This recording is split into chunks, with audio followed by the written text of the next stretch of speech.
It's 1956. You've just turned 16. Your hair's slicked back, your shoes are shining, and the radio is playing Hound Dog by Elvis Presley. You don't have a smartphone, you've got a jukebox, and you don't scroll through feeds, you cruise down Main Street. That's what it felt like to be a teenager in the 1950s, the decade when youth stopped waiting for permission and started making culture. Back then, being a teen was brand new. Before the 1950s, you went straight from childhood to adulthood, no in-between. But after the war, something changed. Young people had freedom, music, and just enough money to spend on what they loved. Suddenly, there was a word for it: teenager. And that word changed everything. You weren't a kid anymore, but you weren't quite grown up either. You were something different, something exciting, and the world noticed. Your heroes weren't your parents. They were James Dean, Elvis Presley, and Marilyn Monroe. You didn't want to blend in, you wanted to stand out. Rebellion had a rhythm, and it sounded like rock and roll. The radio was your lifeline. You'd lie on your bed, spinning the dial until you found that one station playing your song.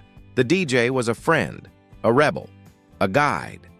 And when your favorite tune came on, you turned it up, even if your parents yelled from the kitchen.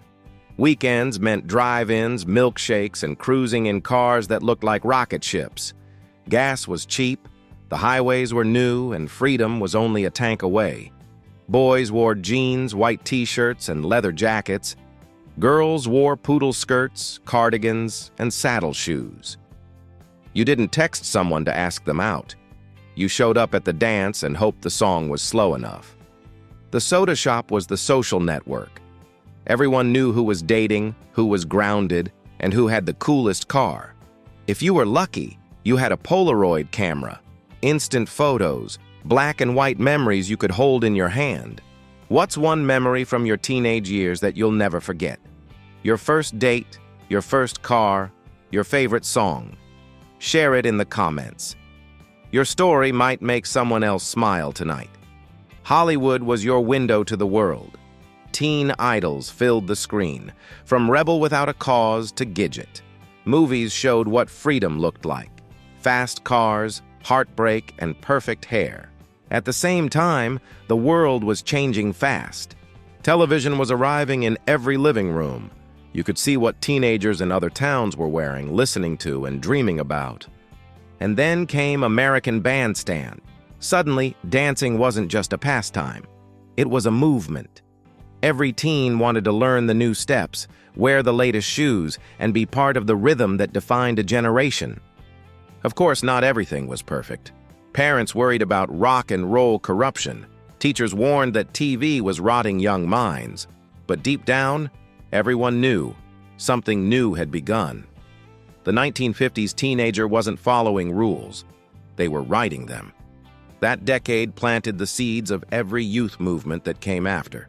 Freedom, rebellion, identity. It all started there. When you think about it, maybe that's why those years still glow so bright in memory. Because it wasn't just about the clothes or the songs.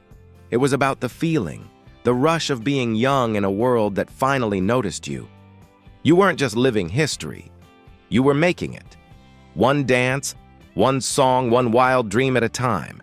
If this trip back to teenage life in the 1950s brought back the sound of jukeboxes and the thrill of first love, give this video a thumbs up. It helps others rediscover those golden days too. And don't forget to subscribe to Yesterday Lives, where the world before the internet comes alive again. One story, one song, and one memory at a time. Because yesterday never really left. It's still dancing somewhere to the beat of rock and roll.